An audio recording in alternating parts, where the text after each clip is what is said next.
varieties. Hence, concerted effort must be made towards increasing yields of the indigenous vegetables so as to increase economic competitiveness and attract more players to engage in the value chains. Honorable guest of honor, ladies and gentlemen, I call upon partners to establish a system to collect and avail data on traditional vegetables. In the current scenario, data on traditional vegetables is not readily available. And this is making it difficult for stakeholders, including our government and other partners, both public and development partners, to make informed and right decisions in developing such kind of value chains. So strategic action should also be implemented to train our farmers on adoption of good agricultural practices, coupled with building a system of ensuring data is properly collected, but also our farmers have unimpeded access to high quality of seeds in the production areas. So to achieve this, we need to work with input companies, and I'm so very happy that I see some of our members here, comprehensive members who are in this line, the likes of Reichswan and others. And so it is high time that we increase collaboration in the sector, working with these technology companies so that we may avail the right technology and expertise to our farmers. So availability of quality seeds and building capacity on the science behind the seeds is instrumental in increasing productivity and adoption of such technologies to our farmers. Ladies and gentlemen, the traditional vegetables varieties are our heritage. Let us preserve the genetic resource collections and stock plantations at all costs.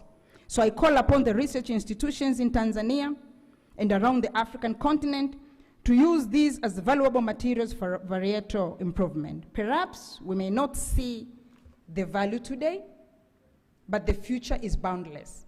I remember back in the days of the childhood again, when we used to harvest cherry tomatoes and pomegranates at will in our backyards. Today, these are among the most expensive food products in the supermarket shelves.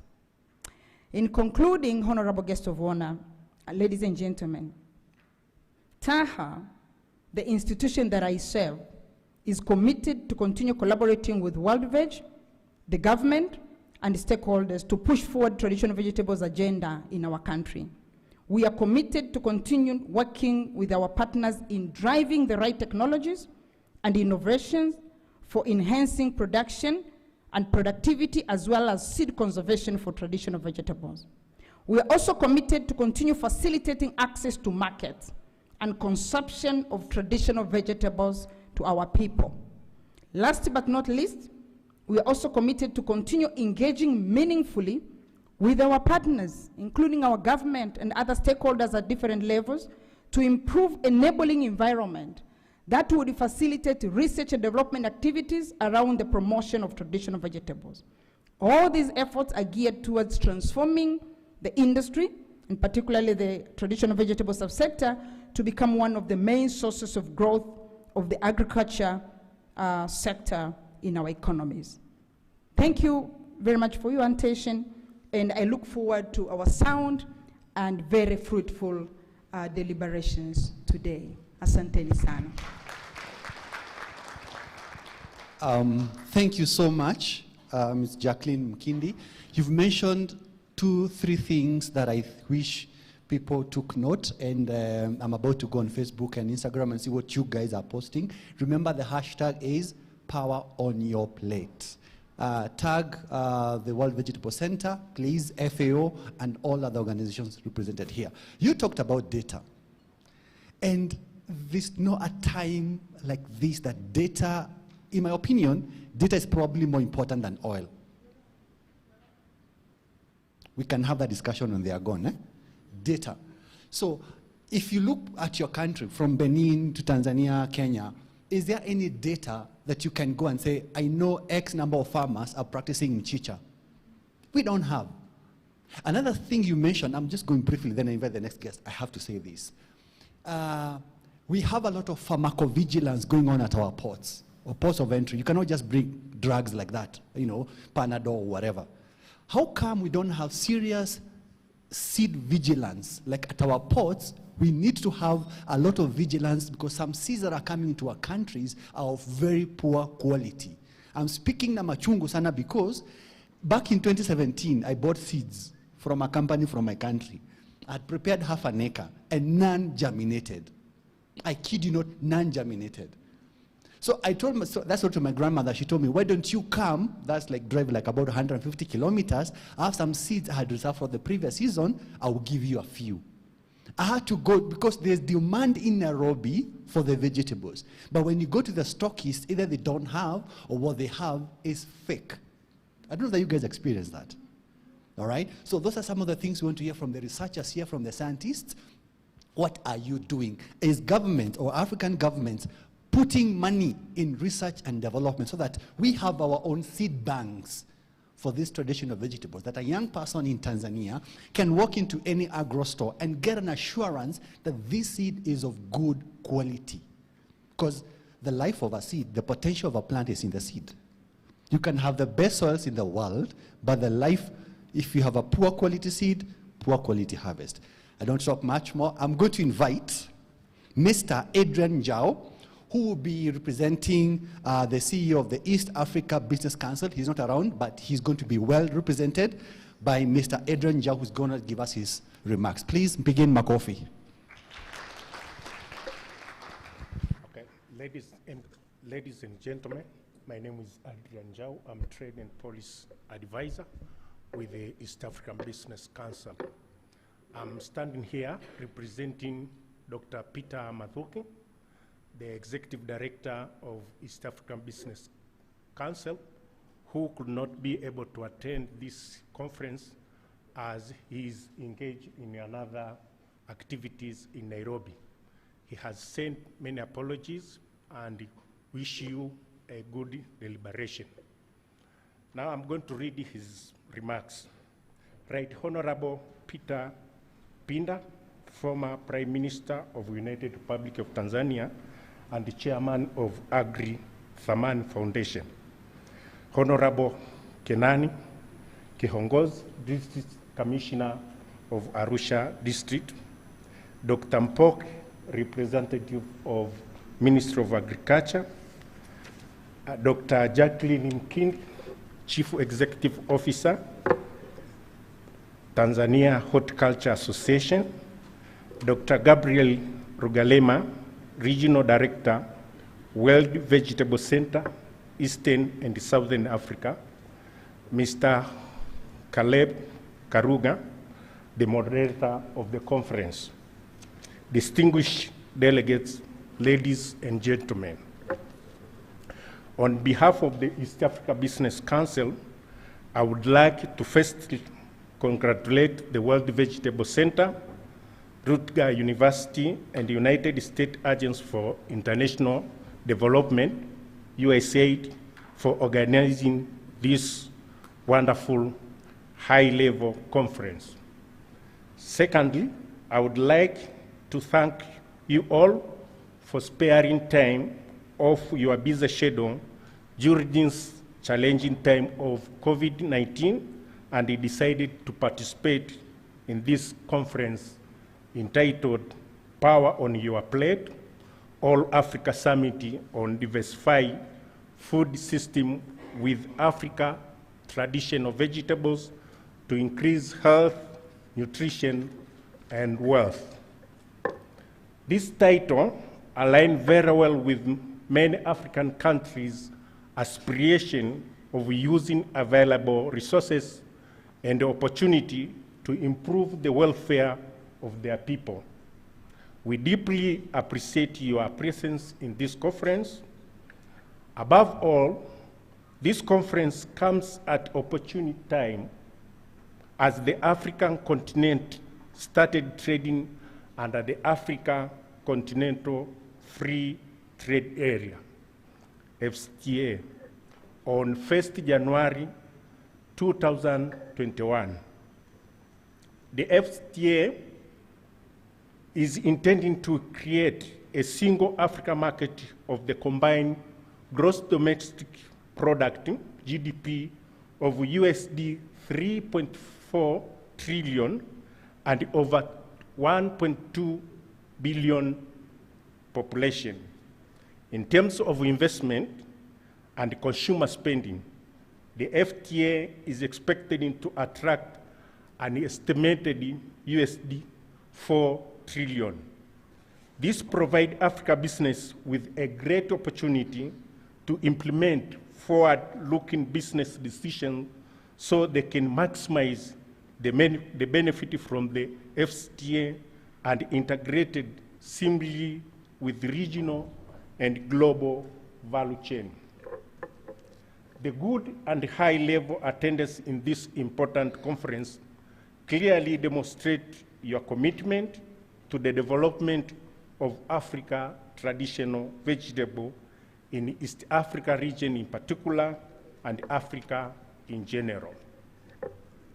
My simple role today is to challenge and encourage all participants to critically analyze why Africa traditional vegetables have remained untapped and very underutilized, and finally come up with a strategic action, turning policy into practice that will foster increased production, wider distribution, and greater consumption of traditional vegetables.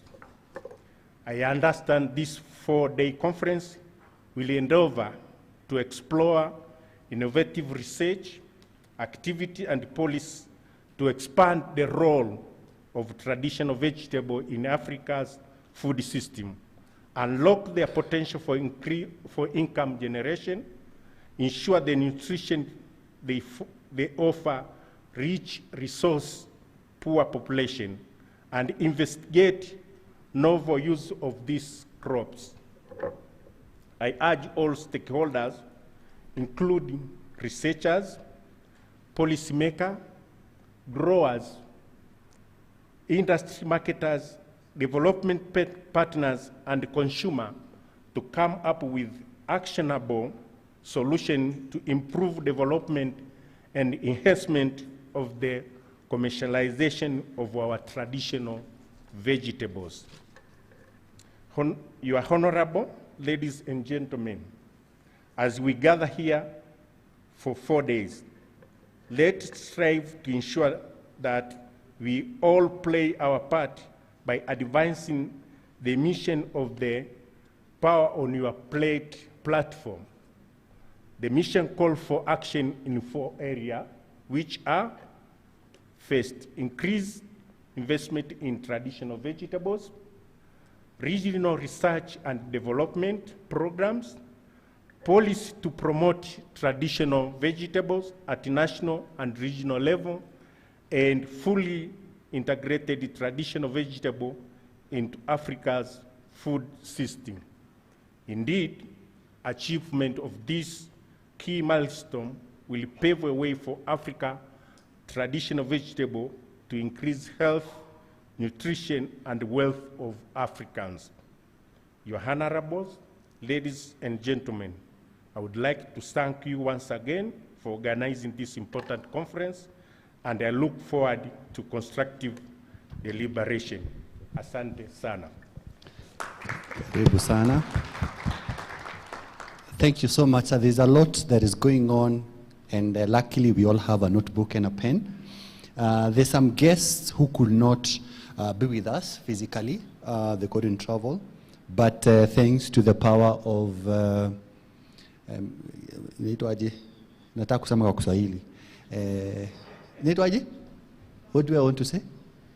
The power of technology. Technology kwa Kiswahili ni nini, daktari? Teknolojia. So someone just say put something like Swahili like that. So technologia. We are going to invite, he has a pre-recorded video he did, Dr. Robert Bertram. He's the Chief Scientist, USAID, Bureau of Resilience and Food Security. And he's there with us. Okay, anytime from now. For International Development. And I'm delighted to be able to join with you all in kicking off your deliberations around the role and the potential of African indigenous vegetables.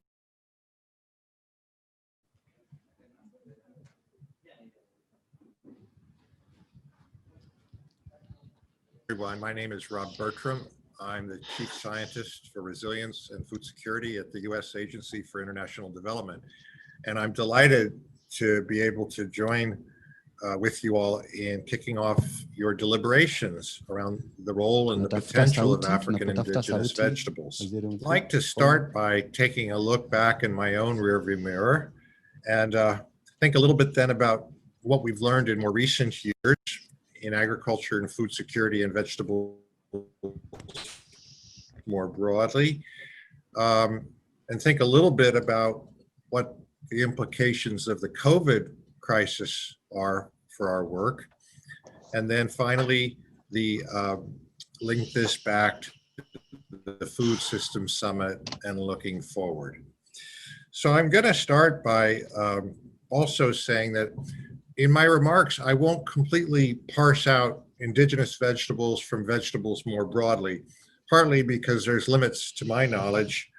And I think also, though, that the forces and the interests that affect vegetables broadly affect indigenous vegetables at the same time. So they're not completely separable. Also, I think that maybe part of your challenge this week is to really discern those special opportunities and the unique advantages or challenges associated with indigenous vegetables in Africa. I first became involved with these crops in the 1990s, partly through my knowledge of and work with AVRDC, the World Vegetable Center, and its tremendous gene bank, which at the time had something slight technical difficulties as we are preparing to go live to Dr. Marco like 70,000 accessions. And I remember being amazed by the number of vegetable crops there were, for which maybe there were not huge numbers of accessions, but nevertheless some amount of species diversity or diversity within a species going live in a few held there. One of the challenges, and this is true of indigenous vegetables as well, with vegetables generally, is the fact that there are so many of them. So often it's challenging for decision makers and policymakers to know where to engage. But I think in the case of African indigenous vegetables, we have had hello, everyone, a number, really decades now, of experience that can really feed into the thinking Dr. Marco, if you can, Dr. Marco, hear me. And I'd say that as we got into this century, interest in both we're about to come live to you. About to come live to you. Yes. Can you see my screen?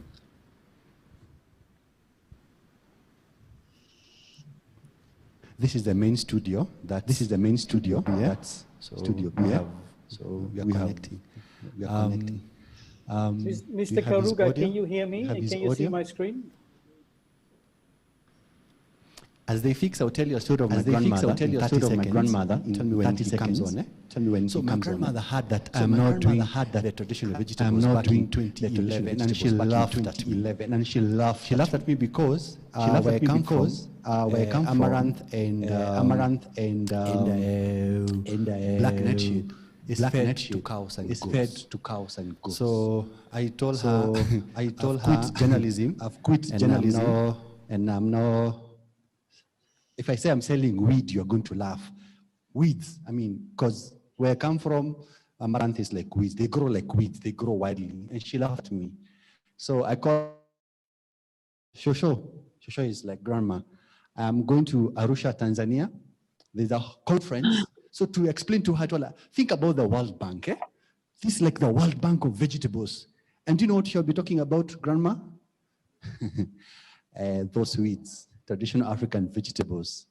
Now she takes me seriously because she still thinks I'm selling wheat.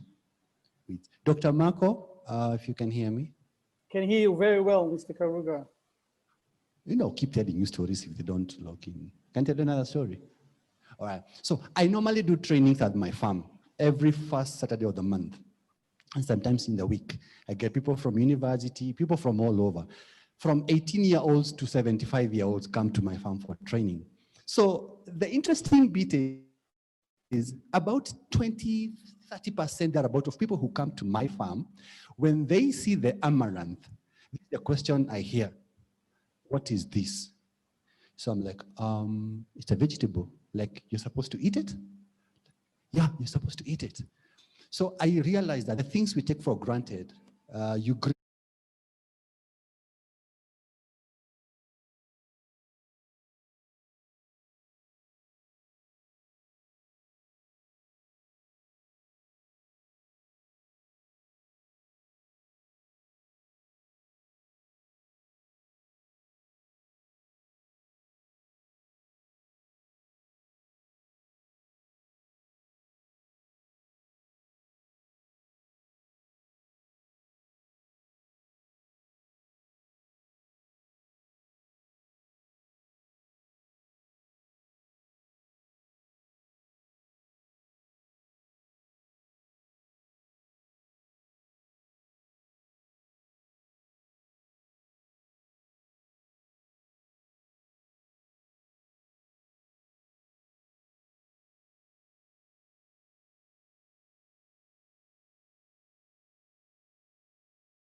Can you hear me?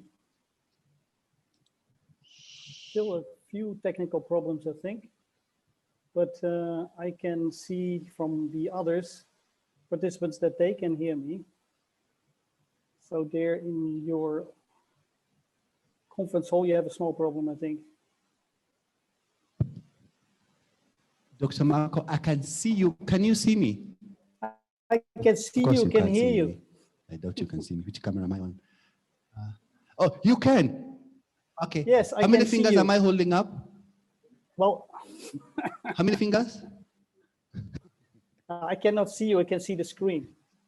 I don't think you can hear me. I can hear you. You can hear me? Yes. Yes, I can hear you. Okay, I think you can hear me.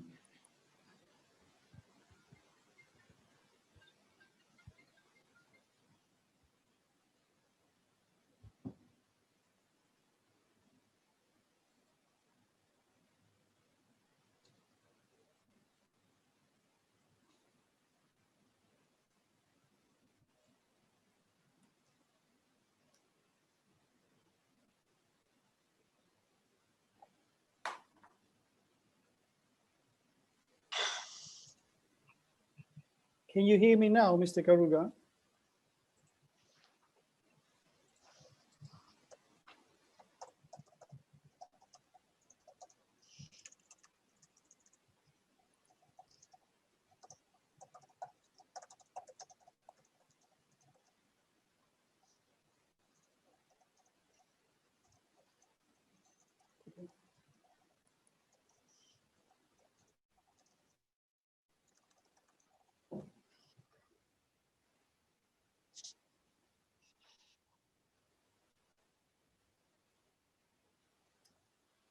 Hello there, friends in Arusha. Can you hear me?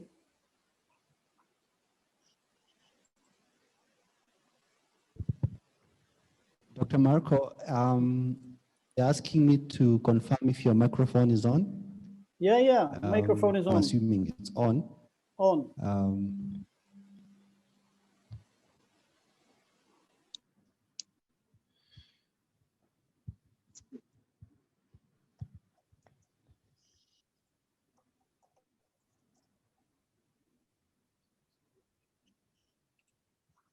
I think the problem is only in Arusha, but that's pretty significant.